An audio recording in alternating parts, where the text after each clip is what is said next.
I'm Jean. Standing in the packed courthouse, the silence is almost deafening as the judge reads the verdict. On the charge of conspiracy to commit murder, we find the defendant, Victor Harris, guilty. On the charge of attempted murder in the first degree, guilty. On the charge of conspiracy in the deaths of my parents, guilty. My heart is pounding, but there's a strange sense of calm within me. 6 long years of pain, betrayal, and fear are finally coming to an end. My story begins in the glittering city of San Francisco. My father, Henry Thompson, was a titan in the construction industry. He built his company, Thompson Construction, from the ground up with unwavering determination and integrity. My mother, Amelia Thompson, was a gentle soul, always there with a kind word and a warm smile. They were the pillars of our family, and I grew up in a world of privilege and opportunity.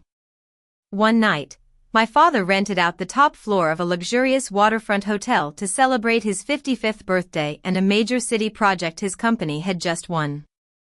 The room was filled with the city's elite, the air thick with the sound of clinking glasses and soft jazz music. I was wearing a pale blue dress, standing by my father's side as he introduced me to potential business partners. It was a role I had played countless times before, but I felt like a caged bird, longing for something more. As I stepped away from the crowd to catch my breath on the balcony, I saw a man standing there. He was tall, with a sharp jawline and intense blue eyes. He introduced himself as Victor Harris, a young project manager my father had mentioned before. There was something different about him, something that made me feel at ease. He didn't talk about business or my family's wealth. Instead, he asked me about my passion for architecture, about the sketches I had hidden away in my room. We started spending more time together, and before I knew it, I was falling in love. But my father wasn't happy. He had his own plans for me, a marriage to the son of a business partner that would strengthen our family's position in the industry. I refused, and after a long and heated argument, my father gave me 6 months to find someone he could respect as my partner. Those 6 months were a blur of happiness. Victor and I spent every moment we could together, talking about our dreams and our future. He was charming, kind, and attentive, and I thought I had found the love of my life. 6 months later, we got married in a grand ceremony, surrounded by our friends and family. Our first 6 months of marriage were like a fairy tale. We moved into my family's estate, a beautiful mansion overlooking the bay.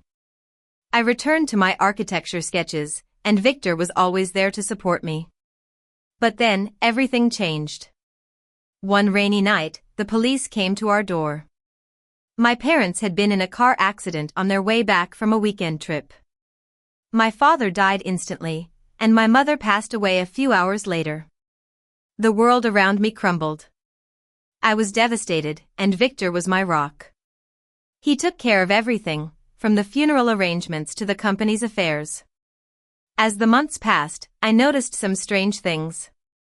Victor started staying late at the office, and his explanations for his absences became shorter and more vague. I also noticed a faint perfume on his jacket one night, a scent I didn't recognize. I tried to brush it off, telling myself that I was being paranoid. One day, I decided to surprise Victor at his office. When I walked in, I heard a woman's laughter coming from his office. It was a soft, intimate laugh that sent a chill down my spine. I opened the door, and there he was, sitting with a woman named Isabella Reed. They stopped talking as soon as they saw me, and Victor introduced her as a business associate. But I knew there was more to it. That night, I couldn't sleep. I kept thinking about the laughter, the perfume, and the way Victor had been acting. I decided to look into it further. I found an old business card in my father's study for a private investigator named Robert Miller. I called him, and he agreed to help me.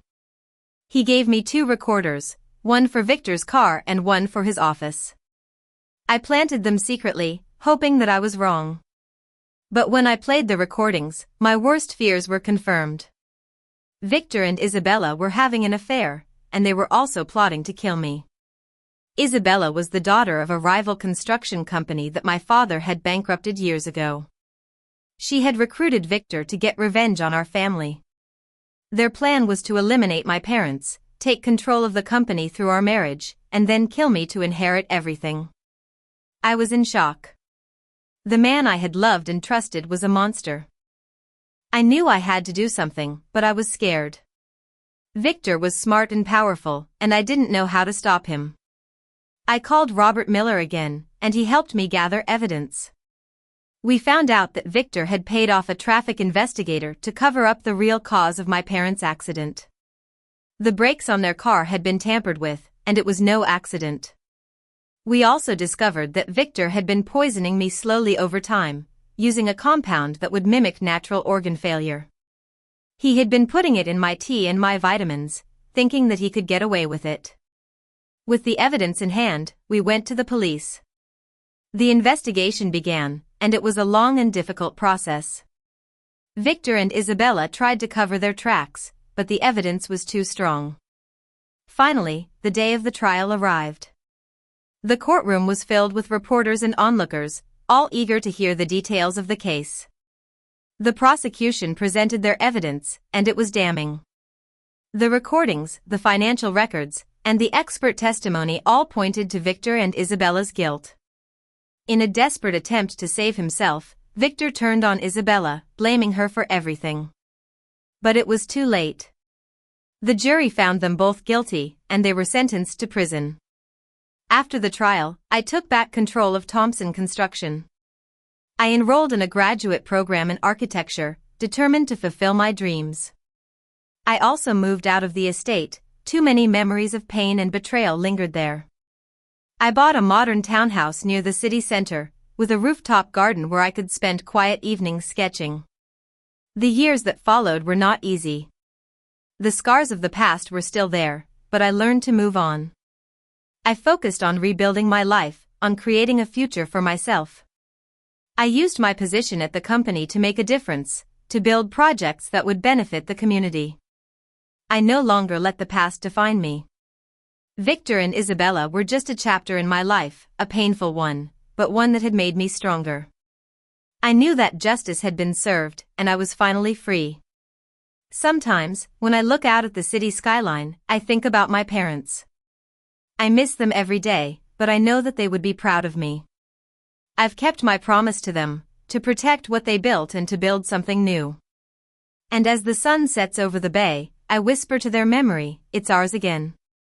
All of it, and I'll protect it. I swear I will.